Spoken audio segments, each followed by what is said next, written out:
Watch a child on a swing.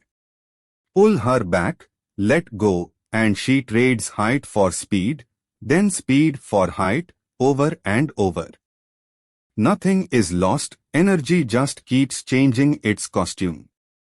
That single idea, a rhythmic exchange between two stores of energy, is the heartbeat of this entire chapter. Replace the rope with a wire, and the swinging becomes electrical. The very same back and forth is the alternating current humming inside every wall socket on Earth. Electromagnetic oscillations and alternating current. In the next few minutes we'll go from one charged capacitor wired to a coil, all the way to the grid that lights up our cities, and find the same simple rhythm running through all of it. Here's the simplest oscillator in all of electronics. Just two parts, a capacitor, which stores energy in an electric field, and an inductor, a coil, which stores energy in a magnetic field. No battery, almost no resistance. At the first instant every bit of energy sits in the capacitor's electric field, so let's track it with two tanks. The gold tank is electric energy, full to the brim. The blue tank, magnetic energy, is empty. The capacitor discharges through the coil. As the electric tank drains, current builds and the magnetic tank fills. When the capacitor is empty, the current is at its peak, all the energy is now magnetic. But a current through a coil cannot stop on a dime. It keeps flowing and recharges the capacitor the other way round. The energy slides back into the electric tank, and the whole cycle begins again backwards. With nowhere to lose energy, this sloshing never stops. It is the electrical twin of a frictionless pendulum, and we call it an LC oscillation. Now here's the punchline that makes the whole chapter easy. The LC circuit isn't merely like a block on a spring mathematically, it is exactly the same problem. The block's position is the charge on the capacitor. Its velocity is the current. Watch them move in perfect lockstep, same beat, same rhythm, one driven by springiness, the other by capacitance and inductance. Line up the two energies term by term, and a dictionary falls out. Charge matches position. Current matches velocity. Inductance plays the role of mass, the inertia that resists change. And 1 over capacitance plays the role of the spring constant. So every formula you already know for a spring carries straight over. We won't need to derive the frequency from scratch, we'll just translate. Let's cash in that dictionary. The block oscillates at omega equals root k over m, swap k for 1 over c, and m for L, and instantly, with no new work, the circuit's angular frequency is 1 over the square root of LC. Now let the clock run. The charge traces a cosine in gold, its slope. The current traces a sine in blue. Notice the current peaks exactly where the charge crosses zero. The current leads the charge by a quarter cycle. And the two energies. Cosine squared plus sine squared is always 1, so the tanks forever add to a full set. Each tank fills and empties twice per cycle, because energy doesn't care which way the current flows.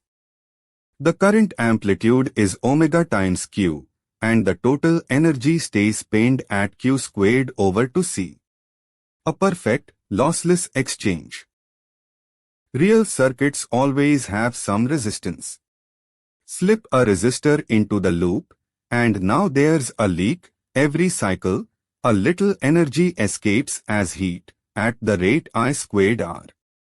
So the swing slowly dies away, just like a pendulum dragged by air. The charge still oscillates, but its amplitude is squeezed inside a shrinking envelope e to the minus RT over 2L. Damping also nudges the frequency down a touch to omega prime. For light damping the shift is tiny. But crank R up far enough and the term under the root goes negative, the circuit stops oscillating altogether. It's overdamped. A damped oscillation fades.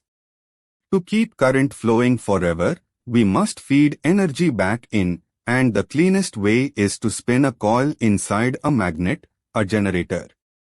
That gives us a brand new tool I'll use for the rest of the lecture, the Phasor clock. Picture an arrow spinning at a steady rate. Its height above the center is all we care about, and as it turns, that height rises and falls. Trace it out to the right, and the spinning arrow literally paints a sine wave. That is the alternating EMF. Its length is the amplitude, and its angle is the phase. So a Phasor packs a whole sine wave into one rotating arrow.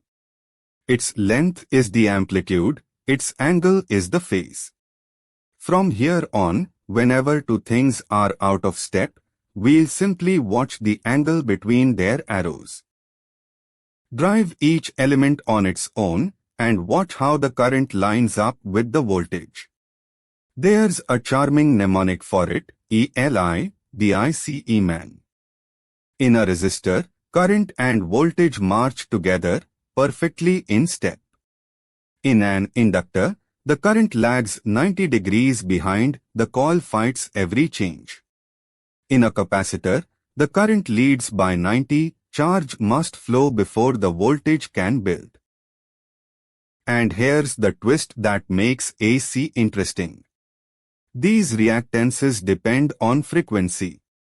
The inductor's reactance rises with frequency, it chokes fast signals. The capacitor's falls, it blocks DC but waves high frequencies through. Neither one ever burns a single joule, they only shuffle energy back and forth. Put all three in series. They share one current, so we add their voltage phasors tip to tail, and a beautiful right triangle appears. Along the current sits the resistor voltage. The inductor voltage points straight up, 90 degrees ahead, the capacitor voltage points straight down, 90 behind. They partly cancel. Their difference is the net reactance. Combine it with the resistor side in quadrature, and the hypotenuse is the source EMF. The angle at the corner is the phase between current and voltage. Read straight off the triangle, the hypotenuse over the current is the impedance Z, the AC version of resistance. The current amplitude is the EMF over Z, and the tangent of the phase angle is the net reactance over R. 3 formulas, 1 picture. If the inductor wins, the current lags, and the circuit feels inductive. If the capacitor wins, the current leads. And when they exactly cancel, something special happens. Let's sweep the driving frequency and plot the current amplitude. Far from the sweet spot, the current is feeble, the reactances fight each other and choke the flow. But watch as we tune toward resonance. The current climbs, and the two phasors, EMF and current, swing into perfect alignment. At resonance, the reactances cancel exactly. The impedance collapses to just R, the current spikes to its maximum, and voltage and current are in phase. Sweep past, and it falls away again. This razor-sharp selectivity is exactly how a radio plucks one station out of the air and ignores all the rest. You turn the dial, you slide the resonance, you change the channel. Only the resistor actually consumes energy, and the rate I squared R pulses up and down every cycle. What we really want is the average. Here's the current in blue, and its square in red, always positive. The average of a sine squared over a full cycle, is exactly 1/2. So the average heating is half of the peak. That 1/2 is the whole story behind RMS. The root mean square current, I over root 2, is the steady direct current that would heat a resistor exactly as much. It's why a 230-volt supply is quoted in RMS, not in its 300-volt peak. The average power delivered is the RMS EMF times the RMS current times the cosine of the phase angle. That cosine is the power factor.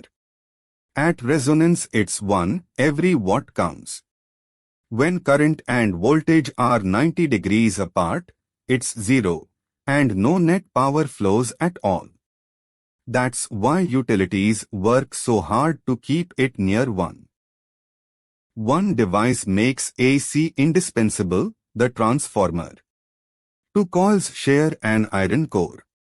A changing current in the primary makes a changing flux, and that flux induces a voltage in the secondary.